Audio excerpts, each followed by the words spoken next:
Assalamualaikum warahmatullahi wabarakatuh. Waalaikumsalam warahmatullahi wabarakatuh.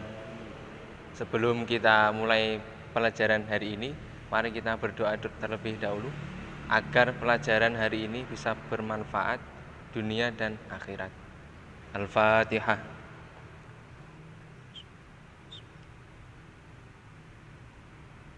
Berdoa selesai. Dalam pertemuan kali ini kita akan membahas tentang tema sodakoh. Apa itu? Sodakoh.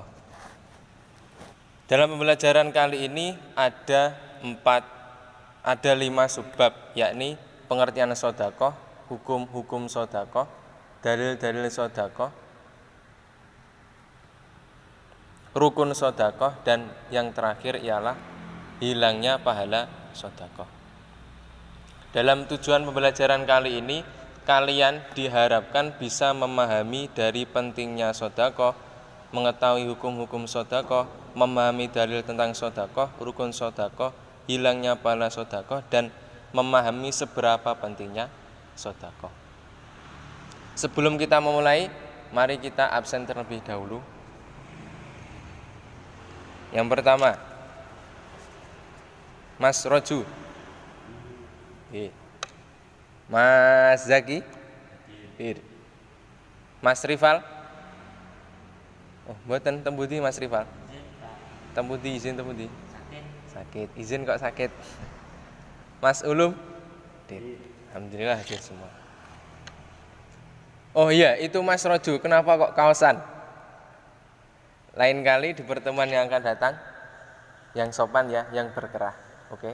Ya, Pak. Siap. Kita mulai saja. Yang pertama ialah pengertian dari sodakoh. Pengertian dari sodakoh.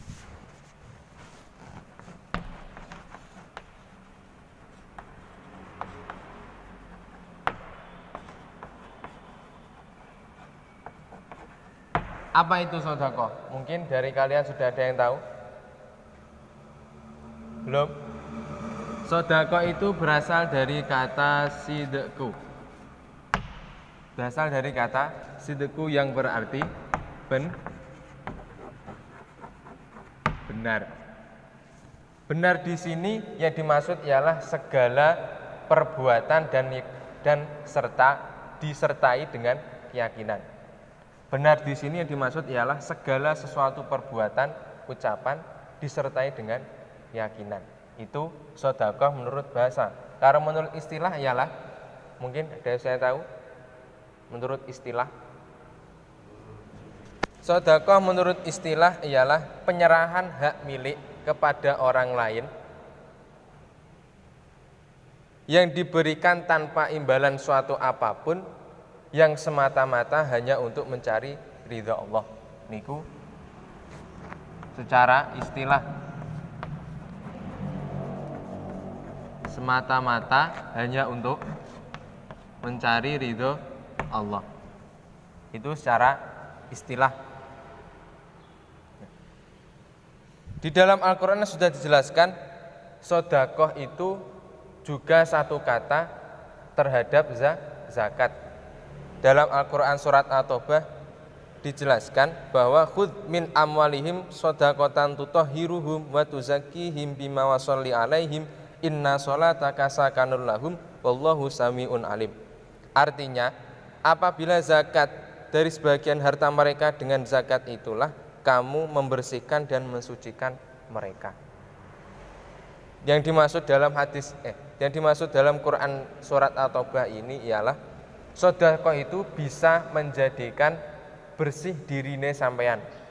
Mungkin bersih dari kotoran yang berupa kotoran rohani. Mungkin dari sifat hasud ataupun yang lain. Kemudian kita bandingkan dengan infak.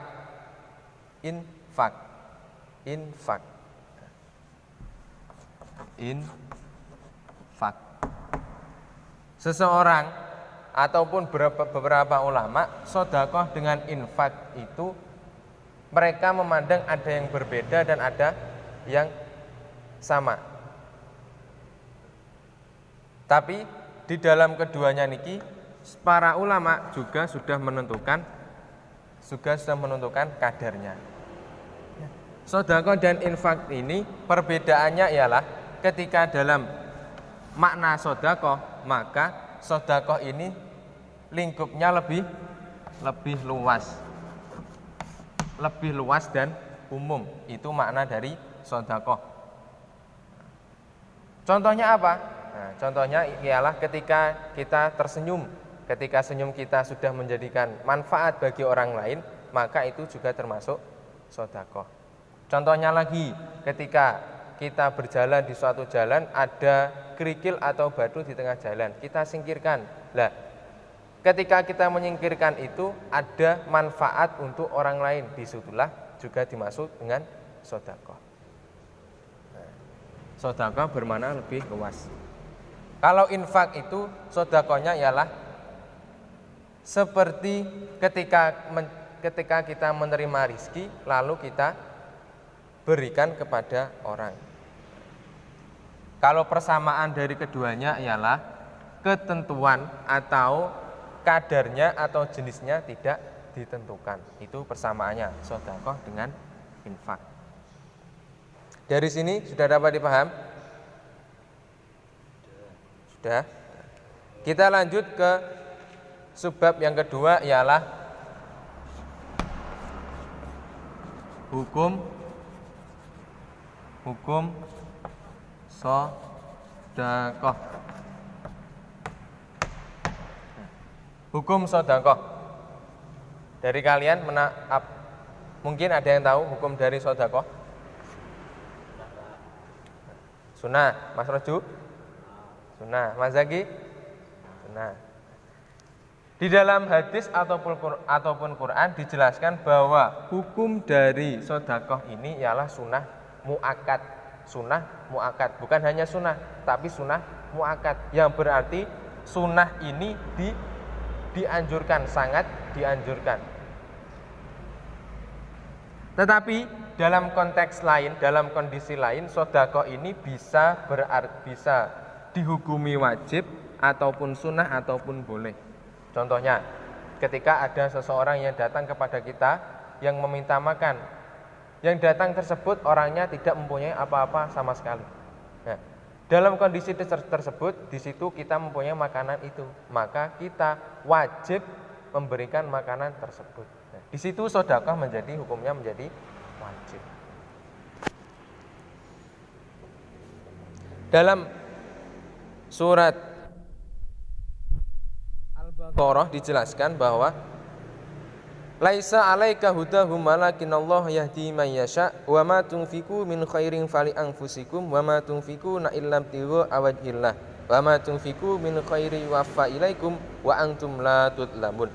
Artinya, dan kamu tidaklah menafkahkan melainkan karena mencari keridhaan Allah semata, dan sesuatu yang kamu belanjakan kelak akan disempurnakan balasannya dengan kamu sedikit pun tidak ada yang dianiaya.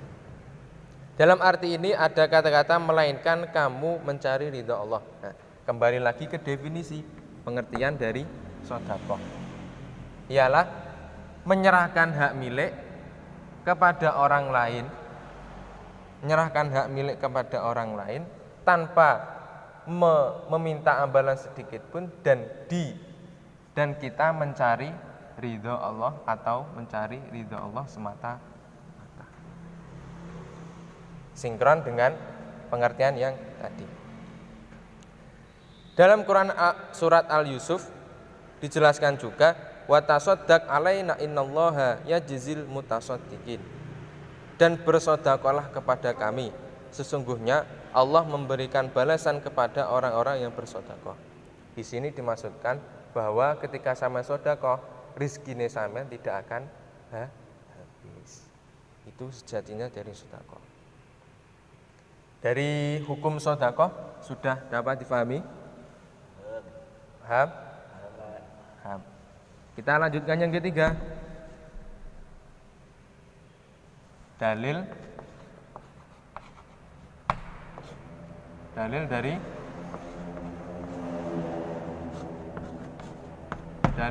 sedekah. Dalam Al-Qur'an surat Al-Baqarah ayat 171-77 dijelaskan, laisal birra an tuwallu wujuhakum qibalal masyriqi wal maghrib walakinnal birra man amana billahi wal yaumil akhir wal malaikati wal kitabi wan nabiyyin wa atal mala ala kubbihi dzawil qurba wal yatama wal masakini wa ibnas sabili wasailina wa fir riqab. Yang artinya, bukanlah menghadapkan wajahmu ke timur dan ke barat itu suatu kebajikan, akan tetapi sesungguhnya kebajikan itu ialah beriman kepada Allah, hari kemudian, malaikat-malaikat, kitab-kitab, nabi-nabi, dan memberikan harta yang dicintainya kepada kerabatnya, anak-anak yatim, orang-orang miskin, musafir, dan orang-orang yang meminta dan hamba sahaya. Dalam ayat di atas kita dianjurkan untuk bersedekah. Nah, dijelaskan pula dalam ayat tersebut kita dianjurkan untuk sedekah dalam keadaan sehat, bukan dalam keadaan sakit. Dikarenakan ketika dalam keadaan sehat kita pasti untuk mengeluarkan sedekah itu memerlukan kerelaan yang sangat banyak. Kalau ketika kita sakit maka akan sangat rela untuk bersedekah. Jadi Al-Qur'an tersebut menjelaskan bahwa sedekah itu dianjurkan ketika kita sehat. Di dalam hadis pula dijelaskan, qala Rasulullah sallallahu alaihi wasallam, Inna shadaqata la tudfi'u ghadabar rabbi wa tadfa'u an mitatisu. Yang artinya sesungguhnya sedekah itu dapat memadamkan murka Tuhan dan menghindarkan diri dari mati su'ul khotimah. Hadis ini menjelaskan bahwa sedekah itu dapat mencegah murkanya Allah kepada kita. Tetapi jangan kok kita ketika sudah maksiat kemudian sedekah agar Allah tidak membenci kita, bukan seperti itu. Kembali lagi ke definisi, karena mengharap ridha Allah semata. Dari dalil sedekah ada pertanyaan?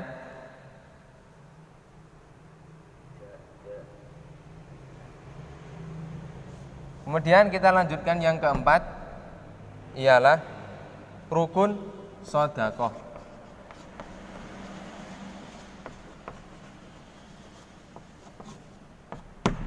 Rukun sedekah. Rukun sedekah dan syaratnya adalah, yang pertama, bagi orang yang memberi, syaratnya orang yang memiliki benda tersebut dan berhak untuk mentasarufkannya. Maksudnya benda tersebut hak milik dia, tidak boleh milik orang lain, itu baru diperbolehkannya. Dan kembali ke definisi, menyerahkan hak milik. Jadi seseorang yang memberi niku menyerahkan hak miliknya sepenuhnya kepada yang diberinya. Rukun yang kedua ialah bagi yang diberi, syaratnya berhak memiliki. Dengan demikian tidak sah memberi kepada anak yang masih dalam kandungan dan memberi kepada binatang, karena keduanya tidak berhak memiliki sesuatu.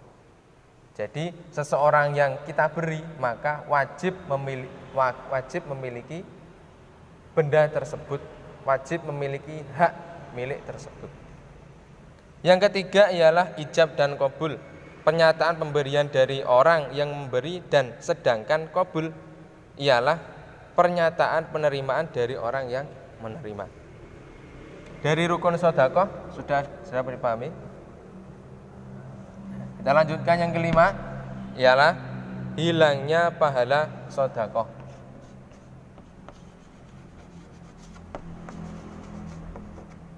Hilangnya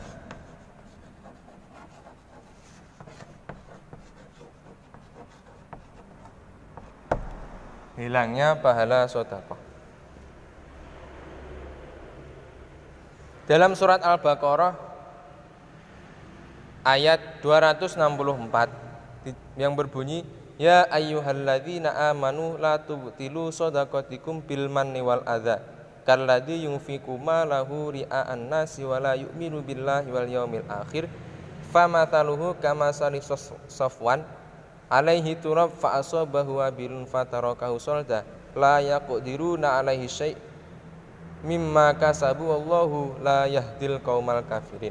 Yang artinya, hai orang-orang yang beriman, janganlah kamu menghilangkan pahala sedekahmu dengan menyebut-nyebutnya dan menyakiti perasaan si penerima seperti orang yang menafkahkan katanya karena riya kepada manusia dan dia tidak beriman kepada Allah dan hari kiamat. Maka perumpamaan orang itu seperti batu licin yang di atasnya ada tanah. Kemudian batu itu ditimpa hujan lebat, lalu menjadilah dia bersih atau tidak bertanda. Mereka tidak menguasai satupun dari apa yang mereka usahakan dan Allah tidak memberi petunjuk kepada orang-orang yang kafir. Di dalam ayat ini dijelaskan bahwa ketika kita sedekah, ketika kita sudah memberi kepada orang lain, jangan kita mengingat-ingatnya. Aku mung sedekah wis 50.000, aku mung sedekah 100.000. Jangan diingat-ingat, jangan dibilang-bilang itu bilangannya berapa. Karena ketika kita mengingat-ingat maka pahalanya bisa berkurang ataupun malah hilang. Seperti halnya tadi perumpamaannya, ketika batu tersebut mempunyai tanda tetapi ketika dihantam dengan hujan lebat maka batu tersebut tidak memiliki tanda. Dari kelima subbab kali ini dapat dipahami? Mungkin ada pertanyaan? Tidak. Oke. Untuk memperjelas dari penjelasan saya, nanti akan saya putarkan sebuah video. Untuk apa? Sebelum kita akhiri, mungkin kita ulangi atau post-test terlebih dahulu mengenai pengertian sedekah saja. Apa tadi sedekah? Mas Uluk. Memberikan sesuatu dengan mengharap ridha Allah. Ras. Mas Roju, perbedaan dari sedekah dan infak. Perbedaannya sedekah dan infak. Kalau infak bisa. Sedekah lebih luas, infak lebih sempit. Contohnya yang lebih luas.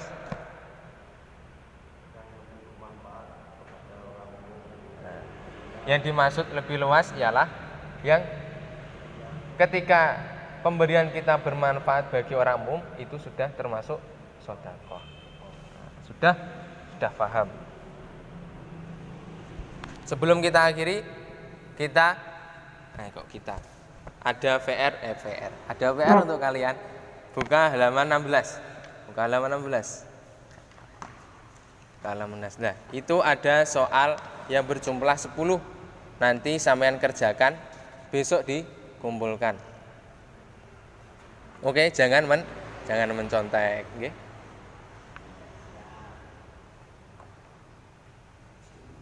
Pun, ada pertanyaan? Tidak.